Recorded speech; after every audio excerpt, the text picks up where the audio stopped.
ҳузури сармураббии марди тими Таиланд оид ба кабаддӣ ки як нав бозии маъруф дар Осиё аст, дар толори мусобиқоти қаҳрамонии Осиё миёни занон дар Эрон баҳсбарангез шуд.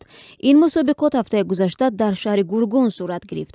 Дар аксҳо дида мешавад ки сармураббии тими кабаддии Таиланд барои ҳимоят аз дастааш бо рӯсарӣ вориди толор шудааст. Дар Эрон вуруди мардон ба толори мусобиқоти занон мамнӯъст.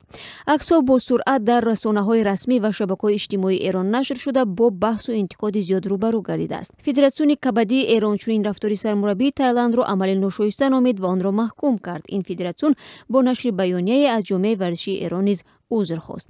раиси федератсиони кабаддӣ Муҳаммад Ризо ба хабаргузории ИСНО гуфтааст, як аккос ба он марди таиландӣ рӯсарӣ додааст то ба дохили толор биравад. Вай баъдан бо истифода аз ин фурсат аз ӯ акс гирифтааст. Ин моҷаро шайтанат буд ва бо ин кор мехостанд бозиҳоро зери суол бибаранд. масъули робитаи умумии федератсион дар суҳбати зинда ё мустақим бо садо ва симои Эрон таъкид кард, ки фақат чанд сония ин иттифоқ рух дода, сипас мураббии мард ба беруни толор бурда шудааст. Аммо Рашид Пур, муҷрии барнома, гуфт тасвирҳои мутафовите сабт шуда ва нишон медиҳад, ки ин ҳодиса чанд сония набудааст. масъули равобити умумӣ посухи мушаххасе ба ин шубҳа надод. Аммо худи сармураббӣ Сомпрах Фончу дар як тамос бо бахши фардои Радиои Озодӣ гуфт, ки тими кабаддии Таиланд мураббии зан надошт ва ӯ маҷбур буд дастаашро дар мусобиқот раҳнамоӣ кунад.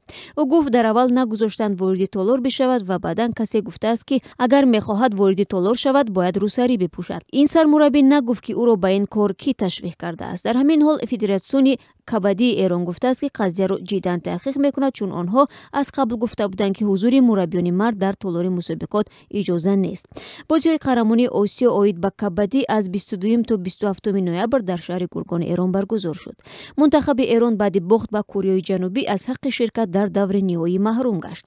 дар даври ниҳоӣ тими Ҳиндустон бар Покистон пирӯз омад ва қаҳрамони мусобиқот шуд.